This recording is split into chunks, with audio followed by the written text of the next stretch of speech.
좋은 아침입니다. 하나님께서 오늘 예배 통해서도 우리에게 풍성한 은혜 주리라 믿습니다. 자, 오늘 말씀의 제목은 말씀을 듣고 받는 자입니다. 말씀을 듣고 받는 자. 자, 우리 따라서 해볼까요? 말씀을 잘 듣고 잘 받읍시다. 시작. 말씀을 잘 듣고 잘 받읍시다. 옆 사람과 우리 말씀을 잘 듣고 잘 받읍시다. 시작. 말씀을 잘 듣고 잘 받읍시다. 감사합니다.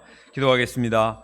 걸어가시고 은혜가 많으신 하나님 아버지, 참으로 천박한 인생을 살던 죄인의 노예들인 저희들을 예수 그리스도의 보배로운 피로 구원하여 주시고 하나님의 자녀 천국 백성으로 삼아 주셔서 감사합니다. 하나님 아버지, 저희들에게 하나님 나라의 비밀을 날마다 말씀을 통해서 가르쳐 주셔서 감사합니다. 오늘도 저희가 하나님 나라의 비밀을 듣고자 이렇게 나왔습니다. 하나님 아버지, 저희들의 마음을 겸손하게 하시고 좋은 마음밭이 되게 하셔서 하나님 말씀이 땅에 우리 마음에 떨어져서 이제 30배, 60배, 100배의 결실을 맺을 수 있도록 도와주시기를 간절히 기도합니다. 사탄에게 말씀을 빼앗기지 않고 말씀을 붙들고 또 우리 마음에 간직하며 또 심는 귀한 시간 될 수 있도록 축복하여 주시옵소서.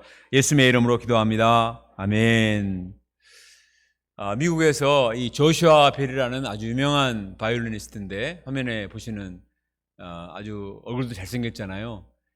굉장히 유명한 바이올리니스트인데, 이 사람이 콘서트홀에서 연주를 하면 거의 모든 콘서트홀이 만석이 된다고 합니다.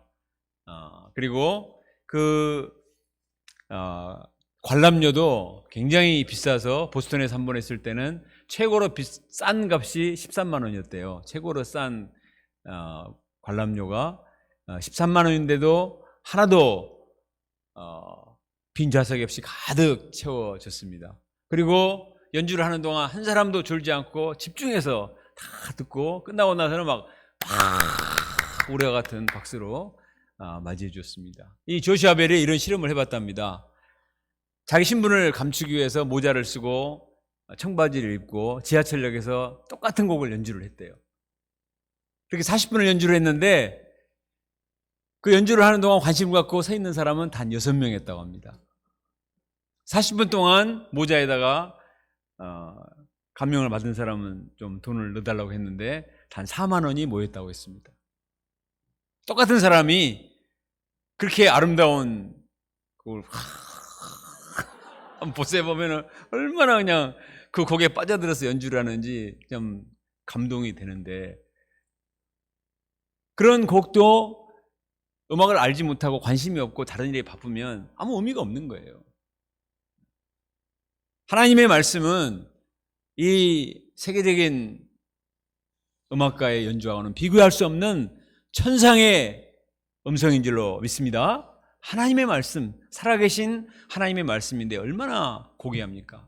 근데 많은 사람들이 오늘날 하나님 말씀에 관심이 없어요. 오늘 우리 오는데 교통이만 막혔잖아요. 어디로 가는지 모르겠어요. 이상한 사람 왔는데 그냥 거기로 가고 너무 안타까워 죽겠어요. 하나님의 말씀에는 별로 관심이 없고 이상한 데만 관심을 갖는 이 세상 속에 살고 있습니다. 예수님 당시도 마찬가지였습니다. 특히 종교 지도자들은 틈만 나면 예수님의 말씀 꼬투리를 잡아서 예수님을 잡아 죽이고자 모의를 했기 때문에 예수님 마음은 너무나 답답하고 안타까우셨습니다. 그래서 오늘 말씀을 비유를 통해서 하나님 말씀이 어떤 힘이 있는가, 또 이 하나님의 말씀을 받는 우리의 마음 자세가 어떠해야 되는가 하는 것을 비유를 통해서 말씀해 주고 계세요. 우리가 오늘 말씀을 통해서 나는 과연 어떤 자세로 하나님의 말씀을 듣고 있는가, 다시 한번 우리 심령을 점검해 보고 우리 마음을 새롭게 할 수 있기를 기도합니다. 자, 먼저 예수님께서 비유의 내용을 말씀해 주셨습니다. 씨를 뿌리는 사람이 나가서 씨를 뿌렸습니다. 근데 더러는 길가에 떨어지니까 새들이 와서 먹어버렸어요. 더러는 흙이 얇은 돌밭에 떨어졌습니다. 그런데 흙이 너무 깊지 않기 때문에 뿌리를 깊이 내리지 못하고 말라버렸어요. 더러는 가시딸기 밭에 떨어지니까 가시가 자라서 이 가시가 더 잘 자라잖아요. 그래서 가시로 자꾸 찔러대고 가시가 세지니까 기운을 막아서 나무가 더 이상 자라지 못하고 그냥 시들어서 죽어버렸다, 그런 내용입니다. 그리고 마지막은 더러는 좋은 땅에 떨어짐에 자라서 무성하게 되어서 30배와 60배와 100배의 결실을 하게 되었습니다. 어렵습니까? 아주 쉽습니다. 당시에는 농경사였기 때문에 많은 사람들이 농사를 지었고 그 예수님께서 하시는 말씀이 전혀 어렵지 않았습니다. 예수님은 이제 비유만 말씀하신 것이 아니고 그 비유의 해석을 친절하게 가르쳐 주셨습니다. 자, 우리 14절 말씀을 같이 한 목소리로 읽습니다. 14절 시작. 뿌리는 자는 말씀을 뿌리는 것이라. 예수님은 씨를 말씀이라고 말씀하셨습니다. 말씀이 씨다. 씨는 정말 신비합니다. 그 작은 씨 안에 나무의 모든 정보와 DNA가 다 숨겨져 있어요. 씨는 너무나 작은데 그 자그마한 씨 안에 어마어마한 씨의 모든 일생이 맞나? 하여튼 씨의 색깔, 향기, 특징, 크기, 뭐 하여튼 모든 것들이 다 거기에 다 집약이 되어 있습니다. 무엇보다 씨는 생명을 잉태하고 있습니다. 그래서 씨앗을 심으면 자라기 시작하는데 물어볼까요? 씨를 심으면 뿌리가 먼저 자랄까요? 싹이 먼저 나올까요? 뿌리가 먼저 나옵니다. 구바나바 목자님, 원예학 교수님이신 구바나바 목자님의 말씀입니다. 뿌리가 내리고 다음에 싹이 나온다고 했습니다. 그리고 점점 자라서 나중에는 아름다운 꽃을 피우고 큰 나무가 되고 많은 열매를 맺습니다. 여기 해바라기 씨와 해바라기 나무를 이렇게 사진에 보여드립니다. 해바라기 씨는 얼마나 못생겼습니까? 무슨 작은 홍합같이 생겼죠? 그리고 보잘것도 없고 저게 뭘까? 처음 보는 사람은 별 의미를 갖지 않을 것입니다. 그런데 그 해바라기 씨를 심었는데 이게 점점 자라서 이렇게 큰 나무가 되고 아름다운 해바라기 꽃을 피우고 또 해바라기 저 안에는 얼마나 해바라기 씨가 굉장히 많이 열매를 맺잖아요. 너무나 신비한 거예요. 시작은 저 작은 씨에서 시작했는데 나중에 싹이 나오다가 나중에는 이런 큰 나무를 이루게 된다는 것입니다. 얼마나 신비롭습니까? 그런데 예수님은 말씀이 이 씨와 같다는 것입니다. 하나님의 말씀이 겉으로 볼 때는 하찮게 보일지 모르지만 실상은 엄청난 영적 비밀을 간직하고 있습니다. 하나님 나라의 비밀이 이 하나님의 말씀 안에 집약이 되어 있어요. 씨 안에 모든 정보와 에너지와 영양분과 생명이 다 거기에 집약이 되어 있듯이 우리 하나님의 말씀에는 하나님의 음성과 하나님의 성품과 하나님의 사랑과 하나님의 공의와 하나님의 거룩하심과 하나님의 진리와 하나님의 모든 것들이 이 하나님의 말씀에 다 집약이 되어 있습니다. 이처럼 귀한 하나님의 말씀을 사랑해야 되겠습니다. 더구나 이 말씀 안에는 생명이 있습니다. 요한복음 1장 1절과 4절에 보면 태초에 말씀이 계시니라. 그 안에 그 말씀 안에 무엇이 있었으니? 생명이 있었으니. 말씀 안에 생명이 있습니다. 히브리서 4장 12절 같이 읽어볼까요? 시작. 하나님의 말씀은 살아있고 활력이 있어. 하나님의 말씀은 alive and active. 하나님의 말씀은 살아있습니다. 그리고 아주 액티브해요. 자, 베드로전서 1장 23절도 같이 읽어봅니다. 시작. 너희가 거듭난 것은 썩어질 씨로 된 것이 아니요 썩지 아니할 씨로 된 것이니 살아있고 항상 있는 하나님의 말씀으로 되었느니라. 우리가 어떻게 거듭나갔다고요? 썩어질 씨로 된 것이 아닙니다. 무슨 철학이나 지식이나 어떤 돈이나 명예나 또는 어떤 우리 인간의 수양으로 된 것이 아닙니다. 살아있고 항상 있는 하나님의 말씀. The living and enduring word of God. 지금도 살아계시고 또 항상 그 생명이 유지되어 있는 하나님의 말씀이 우리 안에 떨어질 때 그 생명으로 말미암아 거듭날 수가 있습니다. 우리의 생명은 살아있는 생명이지만 하나님으로부터 떨어진 죽은 생명이에요. 그러나 하나님의 말씀은 우리에게 새로운 생명을 주시기 때문에 거듭나서 새로운 삶을 살 수가 있습니다. 그래서 우리가 인생 소감을 쓸 때 과거의 삶은 빛이에요. 살았으나 죽은 자와 방불한 의미가 없는 어두움에 타락한 인생이었어요. 그러나 예수님 만난 뒤에는 새로운 삶, 거듭난 삶을 살게 되었습니다.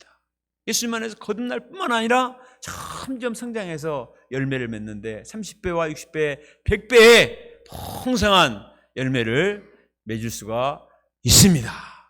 이 말씀의 효력이 얼마나 놀랍습니까? 하나님 말씀은 씨앗처럼 그 안에 생명을 잉태하고 있기 때문에 이런 놀라운 역사를 이룰 수가 있는 거예요. 우리는 매주 말씀을 공부합니다. 그리고 매일 일용하신 말씀을 먹습니다. 주일마다 이처럼 메시지를 듣습니다. 수요예배, 금요기도회, 각종 수양회를 통해서도 꾸준히 말씀을 들어요. 올해 있는 봄수양에서는 장소를 옮겨서 순천까지 가서 우리가 참 자연과 더불어서 정말 은혜로운 말씀을 들을 걸 생각하니 벌써부터 가슴이 뛰지 않습니까? 그때는 또 제가 말씀을 전하지 않아도 되니까 얼마나 기쁜지 모르겠습니다. 이렇게 해서 말씀의 씨가 우리 안에 뿌려짐으로 말미암아 내 인생에 큰 변화와 생명의 역사가 일어날 수 있다는 걸 생각할 때 말씀을 주신 하나님께 감사합시다. 우리는 그냥 당연히 매주 말씀 공부해 주는 거지 매주 말씀을 전해 주셔야 되는 거 아닌가요? 그렇게 생각할지 모르지만 당연한 건 하나도 없어요. 말씀 하나를 전하려면 목자님들 얼마나 말씀을 요리를 해가지고 전달을 해주지 않습니까? 그래서 그 말씀에 담겨있는 이 비밀들이 펼쳐져서 우리 안에 전달이 되면 내 안에서 정말 놀라운 감동의 역사가 일어나거든요. 이런 은혜 역사를 이루신 하나님께 감사합시다. 그런데 똑같은 씨인데 떨어지는 밭에 따라서 결과가 완전히 달라지게 돼요. 예수님은 4가지 밭을 말씀을 하셨죠. 첫째는 길가와 같은 마음밭이었습니다. 자, 우리 15절 말씀을 같이 읽어볼까요? 시작. 말씀이 길가에 뿌려졌다는 것은 이들을 가리킴이니 곧 말씀을 들을 때 사탄이 즉시 와서 그들에게 뿌려진 말씀을 빼앗는 것이요. 길가는 사람들이 많이 걸어다니기 때문에 그냥 딱딱하게 굳어 있어요. 그래서 씨가 심겨지지가 않습니다. 씨가 심겨져야 수분을 흡수를 하고 공기가 통해서 발효를 하는데 들어가질 못하니까 땅에 노출이 돼 있어요. 그러니까 새가 먹어버리는 거죠. 우리의 마음이 딱딱하고 완악하면은 말씀이 들어가지 못하니까 밖에 노출이 돼 있어요. 그러면 그 말씀이 계속 그대로 냉장고처럼 유지되어 있는 게 아닙니다. 사탄이 와서 아이고 좋네 낼름 빨리 뺏어가 버립니다. 사탄은 우리 마음에 말씀이 심겨지면 그때부터 성령의 역사가 이루어지고 사탄의 왕국이 줄어들고 하나님의 나라가 건설된다는 것을 알기 때문에 할 수 있는 대로 하나님의 말씀을 빼앗는 거예요.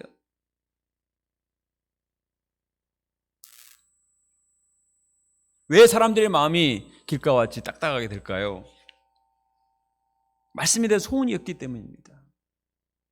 들을 기가 없고 말씀에 대한 소원이 없고 관심이 없어요. 다른 것은 아주 빠삭하게 알고 있는데 말씀에 대해서는 무슨 유익이 있는가 관심이 없어요. 영적으로 너무 무지하고 편견과 고집과 선입견 또 마음의 교만과 반발심이 가득 차 있으면 말씀이 안 들어옵니다. 그래서 자기 놈을 튕겨나가요.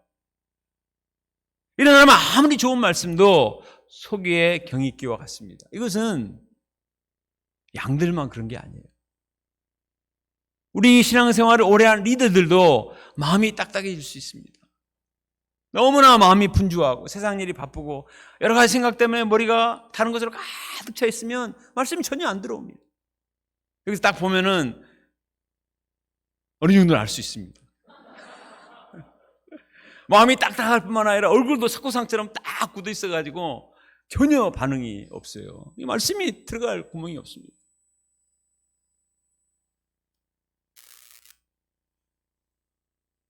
이런 사람은 즉시 사탄이 와서 말씀을 빼앗아 가버린다고 했습니다. 우리는 돈 뺏기는 것을 엄청나게 싫어합니다. 시간 뺏기는 것을 엄청 싫어해요. 그러나 정말 우리가 두려워해야 될 것은 말씀을 뺏기는 것이에요. 말씀을 뺏기는 것입니다. 왜? 하나님 말씀은 생명이기 때문에, 하나님 말씀은 하나님 나라의 비밀이기 때문에, 보화이기 때문에, 천국의 보화인데 그거를 뺏기는 것이 얼마나 아깝습니까? 아침에 일어나면 양식을 먹고 말씀의 은혜를 받아야 하루를 살 수 있는 힘을 덧입은데 바쁘면 말씀을 건너뛴다고요. 그러면은 그날 말씀은 그냥 뺏기는 거예요. 그날 양식은 나중에 물론 보는 사람도 있지만 대부분 사람들은 말씀을 뺏기는 거예요. 무슨 일이 바빠서 그 주에 말씀 공부를 못했다. 그러면 말씀을 뺏기는 것입니다. 말씀 공부가 쉬워서 좋은 게 아니고 말씀을 뺏기는 것입니다. 우리 사람의 마음은 밭도 가만두면 딱딱해지듯이 우리 사람의 마음도 가만 놔두면 자연스럽게 딱딱해지고 완악해집니다. 그래서 수시로 갈아엎어야 돼요. 자, 호세아 10장 12절에 오면 한번 읽어봅시다. 10장 12절 시작. 너희 묵은 땅을 기경하라. 묵어 있는 땅을 갈아엎으라. 에스겔 36장 20절 시작.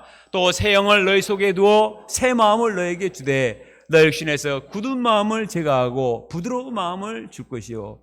우리의 마음이 굳어 있는데 우리가 간절히 기도하면요, 하나님이 새 영을 주세요. 그래서 내 마음이 부들부들해집니다. 그래서 내 마음이 말씀을 받을 수 있는 준비를 하게 되는 거예요. 농부들이 겨우내 딱 있던 밭을 열심히 쟁기질을 하고 그 다음에 일일이 괭이로 꿰요. 그리고 물을 거기다 댑니다. 그러면은 씨를 발화할 수 있는 아주 좋은 물된 동산같이 돼요. 그러면은 씨를 뿌리면 벽씨가 금방 쫙 자라게 됩니다. 우리도 주일마다 말씀의 은혜를 받기 위해서는 일찍 와야 됩니다. 그래서 기도로 준비를 해야 돼요. 그리고 열심히 찬송을 따라 불러야 돼요. 마음이 완악하기 때문에 박수를 치면서 찬송을 부르고 기도를 열심히 하고, 그러면 내 마음이 부들부들해져서 말씀을 받을 수 있는 준비가 되는 것입니다. 예배 시간 5분 일찍 오는 것을 그렇게 아깝게 생각해요, 사람들이. 다른 것은 아깝게 하지 않으면서 그거는 아깝게 생각해요. 근데 빨리 와서 말씀을 듣고 기도하고 본문을 또 한 번 읽어보고 열심히 찬송하면 누가 유익이 있습니까?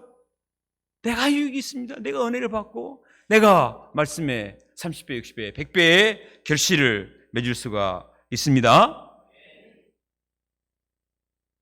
우리 학사님들에게 수요예배 소감을 좀 맡아주세요.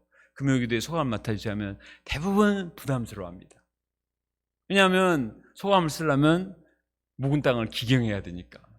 우리는 마음이 세상 일에 바빠서 딱딱해지기 쉽기 때문에 소감 쓰려면 그냥 막 되나요?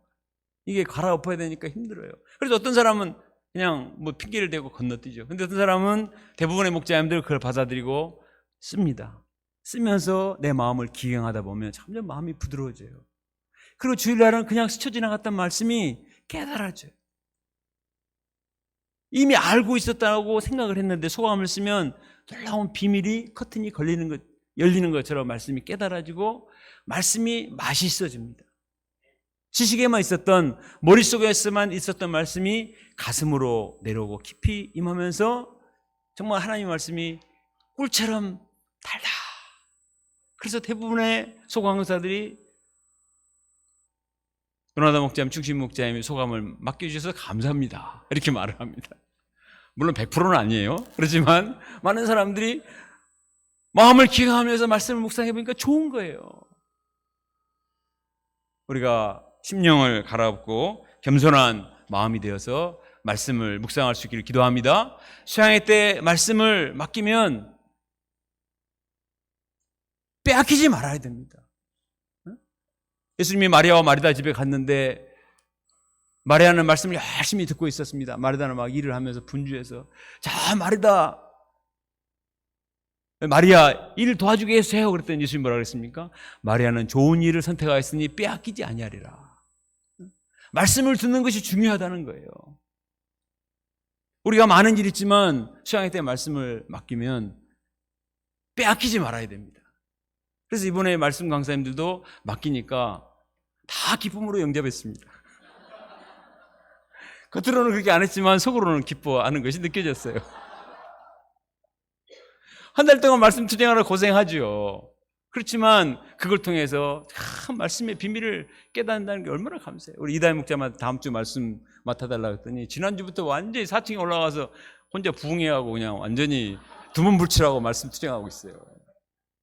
말씀을 맡아서 말씀 묵상하고 말씀을 전하는 것은 얼마나 큰 축복인지 모릅니다.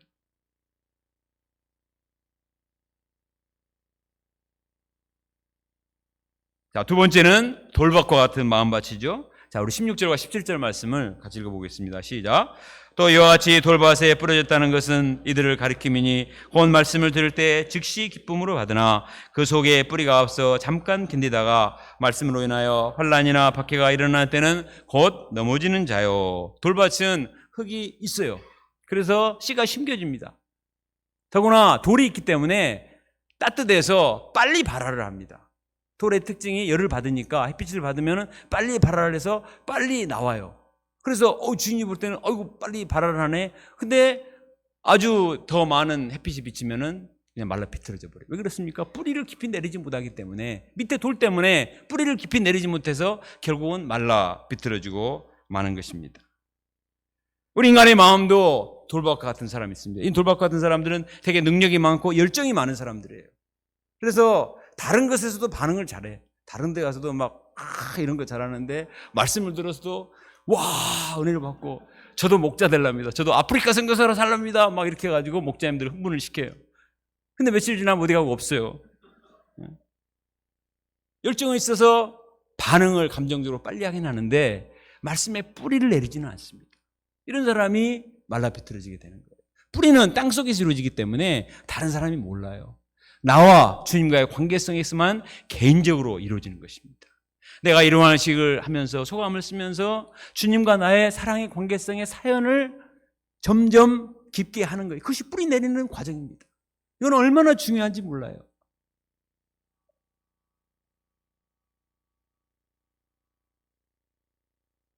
골로새서 2장 6절 7절 말씀에 보면은, 그러므로 너희는 그리스도 예수를 주로 받았으니 그 안에 생하되 그 안에 뿌리를 박으며 감사함을 넘치게 하라, 이렇게 말하고 있습니다. 예수님을 주로 받았다. 예수님은 그리스도를 고백을 했습니다. 그것으로만 만족하지 말고 이제 뿌리를 박아야 돼요.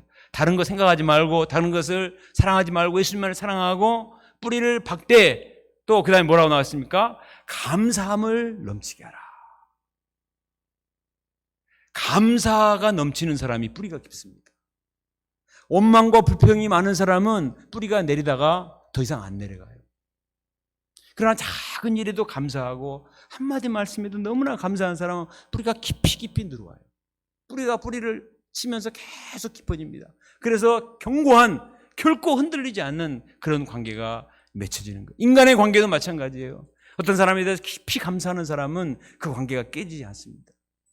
그러나 피상적으로만 알고 깊은 관계가 없으면, 뭐 나한테 유익이 없으면 금방 사라져요. 더구나 우리가 생명의 말씀을 받았으니 거기에 뿌리를 받고 감사함을 넘치게 해야 되겠습니다. 하나님의 말씀, 생명의 말씀, 진리의 말씀을 주셨는데 그걸 사랑하고 감사해야 되지 않겠습니까?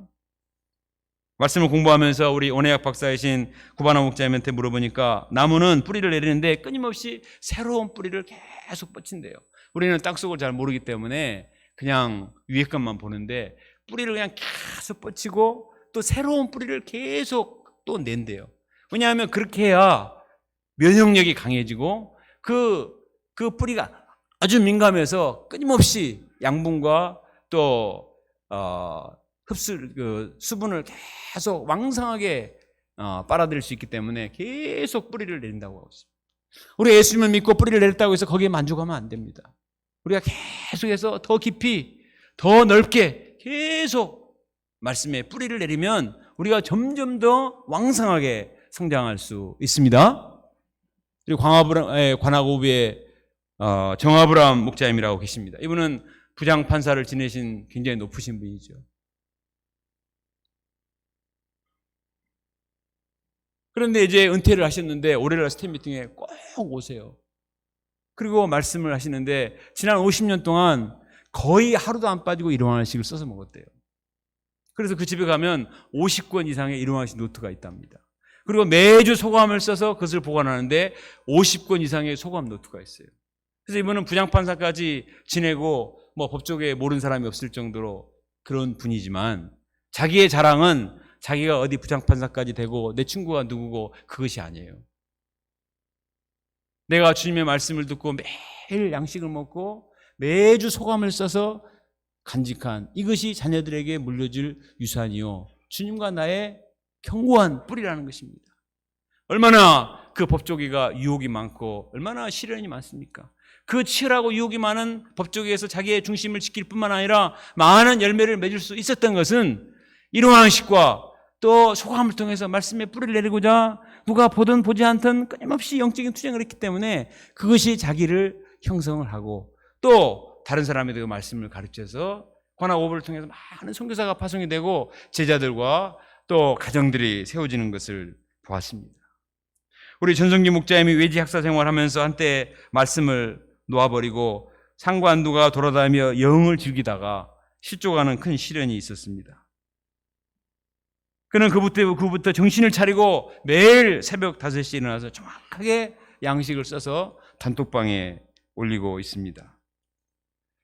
심지어는 모친상을 당했는데도 장례식장에서 상주가 새벽 5시에 양식을 올리더라고요. 와. 그리고 요즘도 항상 정확하게 5시 몇 분이 되면 양식을 올려요. 이 공을 인정을 받아서 지난 3월 달에는 전국 양식부대에서 대표 소감 발표를 이렇게 하게 되었습니다. 그래서 조금 지나면 우리 양식책에 이분의 대표 소감이 365일 양식을 통해 자기가 배운 바 은혜가 실리게 될 것입니다. 우리 전승희 목자님이 앞으로 50년 동안 매일 새벽 5시에 양식을 써서 말씀의 뿌리를 깊이 내려서 많은 영혼들을 주님께로 인도하는 거목으로 성장할 수 있기를 간절히 기도합니다.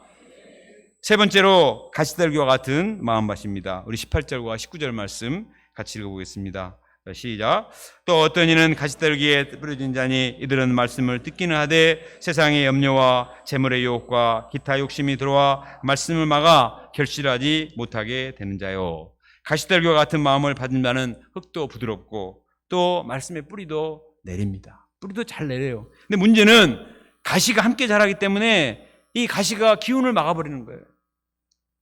세상 염려와 유혹과 기타 욕심 등의 가시가 있다고 했습니다. 세상 염려와 유혹과 욕심으로부터 자유로운 사람이 세상에 있을까요? 우리가 사는 세상은 끊임없이 사탄이 심는 세상 염려로 잔재미, 또 욕심, 유혹, 물질욕, 명예욕, 정욕 이런 가시들이 계속 우리를 찔러대서 할 수 있으면 말씀의 힘을 막고자 하는 것이 이 세상인 것입니다. 주변에 누가 어디에 투자해서 떼돈을 벌었다네, 어디 재테크를 해서 대박이 났다네 이런 소리를 들으면 나는 열심히 사명을 감당하고 있는데 나는 뭐지? 이런 생각 때문에 힘이 그냥 쭉 빠지고 뭐부터 나 시작해야 되지? 이러면서부터 영역을 잃어버립니다.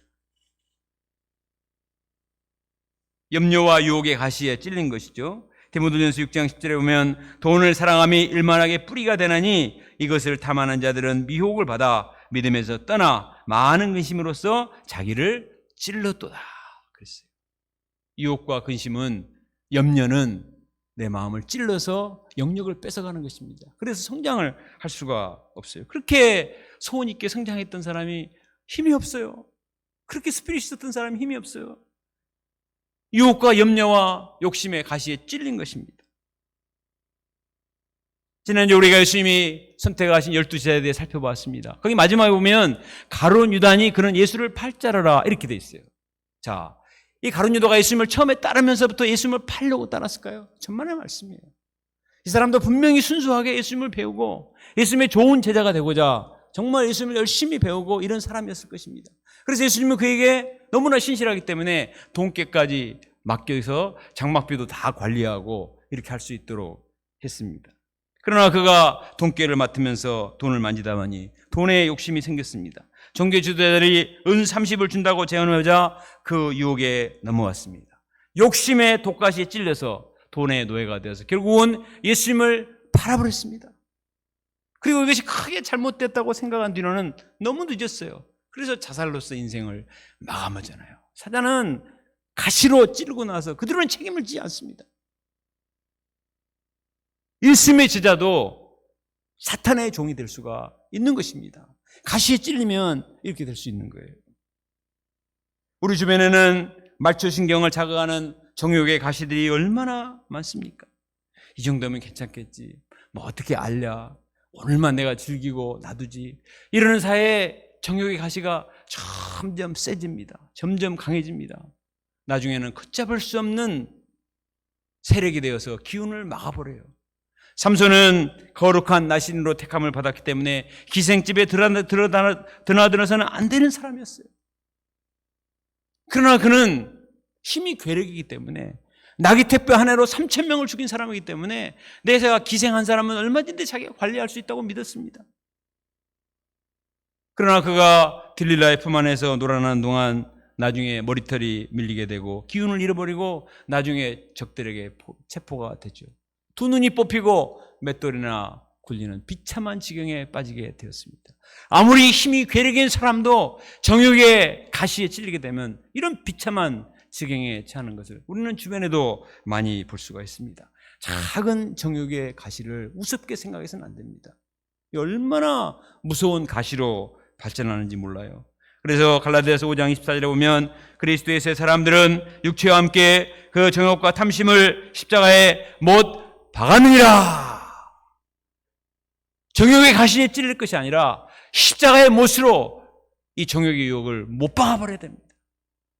땅의 치를 죽이고 위의 것을 찾고 영적인 것을 추구하며 거룩을 사모하며 살 때 우리가 풍성한 열매를 맺을 수 있으리라 믿습니다. 가만히 있으면 이 죄의 유혹이 난무하는 가시밭 같은 세상에서 목줄로 힘을 쓸 수밖에 없어요. 우리는 선한 싸움을 싸우고 의와 거룩함과 경건함을 추구하는 거룩한 믿음의 삶을 살아야 되겠습니다.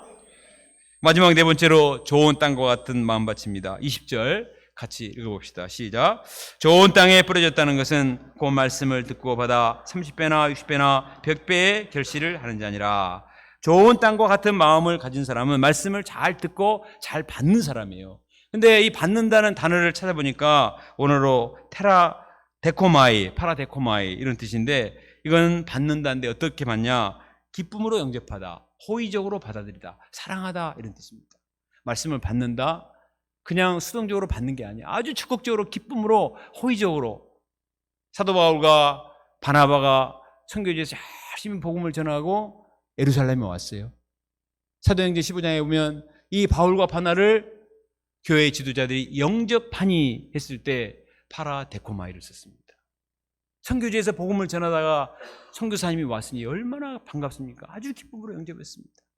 우리 폴리 선교사님이 지난 38년 동안 캐나다 선교지에서 열심히 수고하고 오시니까 관계성 있던 사람들이 기쁨으로 영접해서 서로 식사를 하고자 하기 때문에 식사 약속을 잡기가 어려울 정도로 했습니다. 너무 반가우니까 오랜만에 만나서 이런 자세로 말씀을 받는 것이 바로 말씀을 받는 것입니다. 우리는 말씀 공부 못하면 내가 누구에게 받을게요 그러거든요. 나중에 보면 받지도 않는데 또 받아도 그냥 지식적으로 받는 수가 있어요. 그러나 말씀을 받는 것은 수동적으로 지식적으로 받는 것이 아닙니다. 기쁨으로, 호의적으로, 적극적으로, 사모함으로 받는 것이 말씀을 받는 거예요. 여러분 지금은 어떤 자세로 말씀을 받고 계십니까? 기쁨으로, 간절함으로, 사모함으로 받을 수 있기를 바랍니다. 제가 어려서 시골에 살면은 이 처마 밑에 제비들이 집을 짓습니다. 그래가지고 이 어미 제비가 말이에요, 먹을 것을 가지고 와서 새끼 제비들에게 먹여줘요. 그러면은 제비들의 입이 이렇게 큰지 알 수가 없어요. 그냥 얼마나 시끄러운지 몰라. 어미 제미가 나타나면 짹짹짹짹 우리 엄마 왔다. 짹짹짹짹 먹이그릇 가지고 왔네. 짹짹짹짹 아이고 맛있어라. 짹짹짹짹 감사합니다. 막 그렇게 해요. 알고 보면 엄마가 가져온 것이 하루살이 무슨 뭐 지륵덩어리인데 그걸 그렇게 기뻐하고 아주 감사하게 받아 먹어요. 그것이 파라데코마이예요. 기쁨으로, 사모함으로. 그렇게 열심히 받아먹기 때문에 이 제비들이 30배, 60배, 100배로 성장해가지고 나중에 제비가 돼서 날아가요, 다. 저 작은 제비가 금방 자라서 날아갑니다. 열심히 받아먹으니까.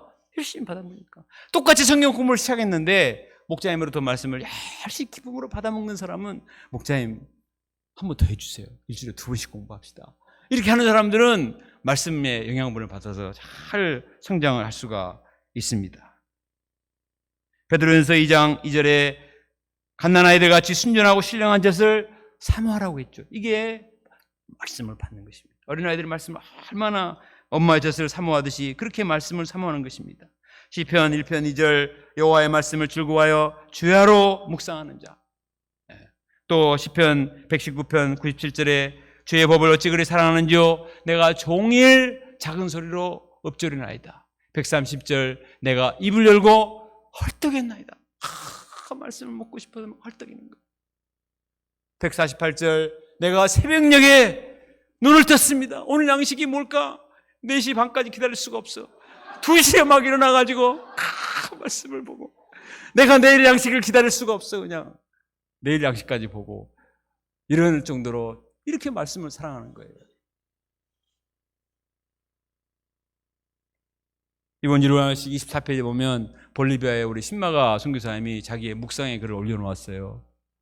근데 우리 신마가 목사님의 사모님이 지금 암이에요. 암, 육종암, 근육암이란 말이에요.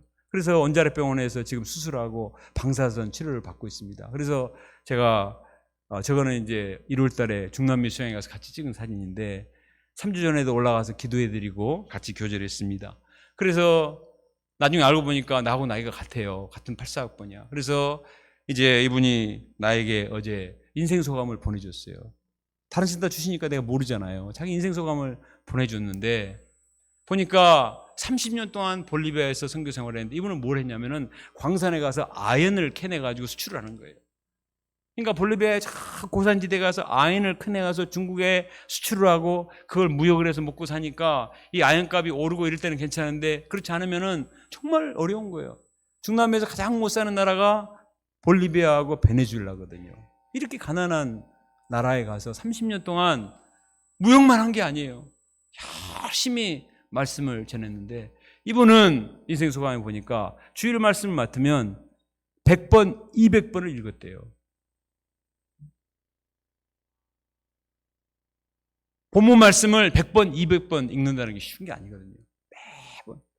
그렇게 10년 동안 항상 매주 말씀을 100번, 200번씩 읽으면서 묵상하고 또 묵상하니까 성경 전체에 담긴 하나님의 뜻이 보이더래요.